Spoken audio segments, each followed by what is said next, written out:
Giorgio Tronca di Prima il Veneto, buonasera Tronca. Buonasera, ciao a tutti, buonasera, grazie per l'invito. Grazie. E così il Presidente Zaia qualche mese fa sulla cittadinanza agli oriundi. Per una volta parliamo di cittadinanza che riguarda coloro che con famiglie venete sono andati molti anni fa in altri paesi e fino ad ora era molto facile ottenere un passaporto e ottenere anche la pensione. Allora, Giorgio Tronca, Prima il Veneto. Allora, innanzitutto concordo pienamente con quello che ha detto Montagnero, che secondo me, come che vedo di questo discorso qua, come sempre, il direttore amico dei casi personali che particolari. Allora, ho scoperto, grazie alla ricerca, che ho fatto una ricerca storica di tutta la mia famiglia, grazie a una persona che mi ha aiutato, mi ha fatto in una maniera stupenda, e penso puoi farla chiunque. E ora stiamo qua a parlare di 160 anni, con i mezzi che abbiamo adesso e con le persone che sa lavorare, arriviamo ben più in giro di 160 anni, arriviamo in giro di qualche centinaio di anni, e dopo ci fermiamo non tanto perché non potremo più andare in giro, ma perché rischiamo di studiare una parte della storia che fa sbagliarsi a un certo punto, no? Allora, per quanto riguarda questa roba qua, ho scoperto, dopo guardando i mobili di casa, le lettere invece, roba invece, ho trovato fatalità un Tronca che mi scriveva da Rio Grande do Sul. Rio Grande do Sul.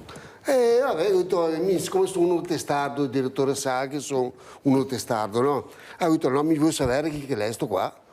E ora sono davanti qualche mese, non dico anni, ma un poco distante.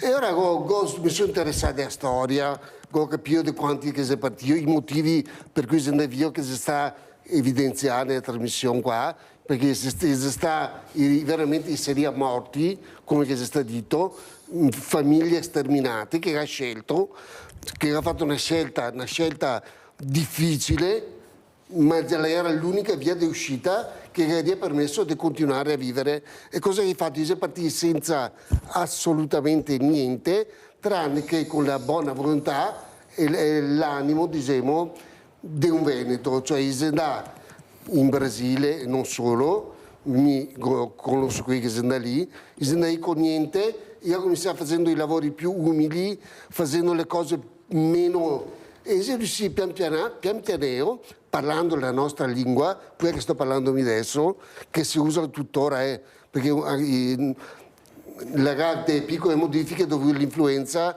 del brasiliano, del portoghese, però le veneto, l'italiano, non le mie italiane, l'italiano.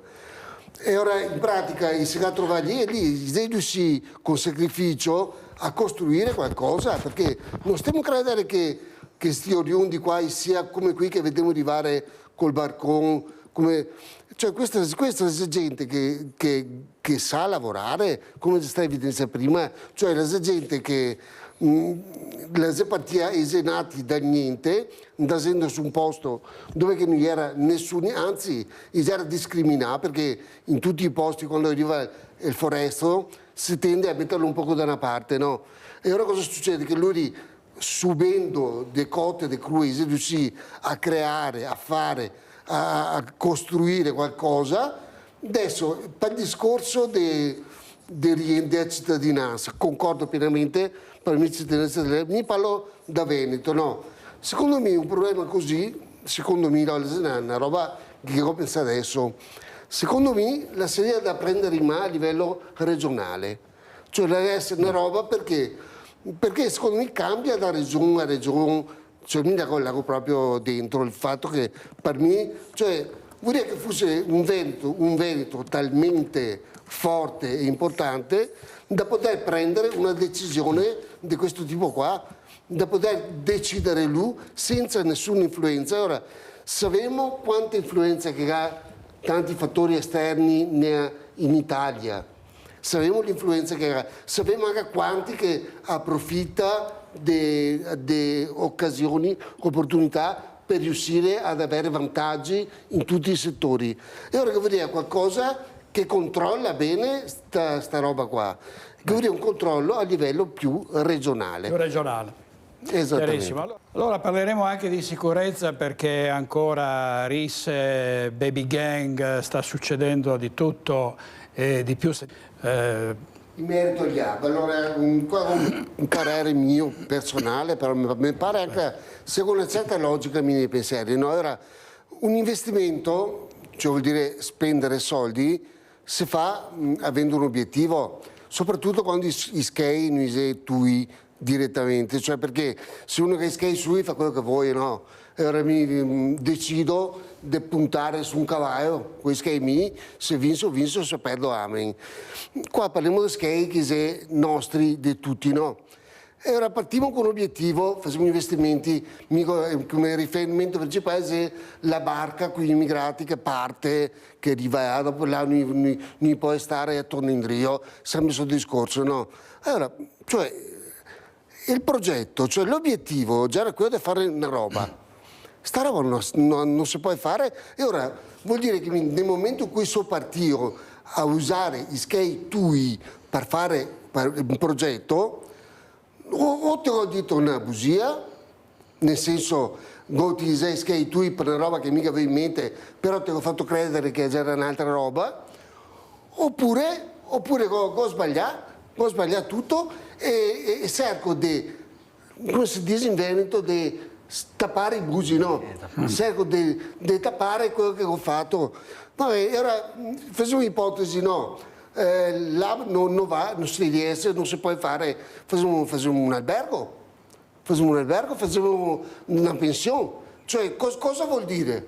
Vuol dire che mi ho investito dei skate nostri di tutti, anche tu che te guardi, che ho investito in skate per una roba che non voglio ancora capire cosa che c'è l'obiettivo, perché non mi hai ancora fatto capire, perché una volta era uno, adesso uno non si può, lei un altro, e dopo se magari non si può neanche quello, ne facciamo un altro, facciamo una sala giochi, direttore, facciamo una bella sala giochi e non fare vacanze, cioè dai, cioè quando che mi parto con l'idea di fare qualcosa, devo fare di tutto per riuscire, ma soprattutto se non sei mio, devo avere la certezza di investire i soldi per arrivare all'obiettivo. Non è che mi posso dire, ma proviamo, vediamo se va. No, mica che dico che dopo devo fare una roba e cosa dopo pararli per fare che roba. Se non riesco a fare che roba che ho detto, ho sbagliato, appunto.